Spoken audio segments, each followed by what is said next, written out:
तो भाई लोग ये देखो, ये पागल औरत खेसारी भैया से क्या पूछ रही है। पत्नी से बहुत प्यार करता हूँ। आपके बहुत सारे दोस्त हैं जिनकी शादियां टिक नहीं पा रही है, कुछ टिप्स दे दीजिए। ये पागल औरत पक्का हमारे खेसारी भैया और पवन चाचा में लड़ाई करवाएगी। अरे हमारे पवन चाचा की शादी नहीं टिक पा रहे तो उसमें हमारे खेसारी भैया क्या करें? क्या अब तक हमारे पवन चाचा ही न टिक पा रहे हो? अरे कहना क्या चाहते हो? क्या अब तक हमारे पवन चाचा को गुप्त रोग हो? वही बता पाएंगे ना गुप्त रोग के बारे में। हरामी हो बेटा। अरे ये लोग भी क्या करें यार, जब से हमारे खेसारी भैया का गाना आना बंद हुआ है, बिल्कुल कम आने लगा गाना, तब से पूरी भोजपुरी सोनी सोनी हो गई है।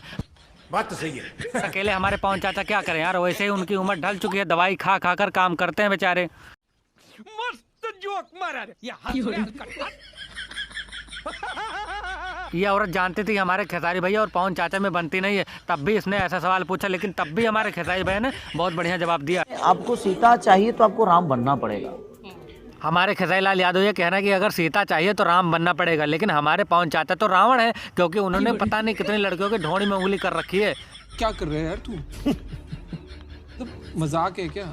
शादी न टिकने का कारण तो ये भी तो हो सकता है कि हमारे पवन चाचा सिर्फ ढोंडी में उंगली करते हैं, क्या पता ढोंडी के नीचे जा ही न पाते हो।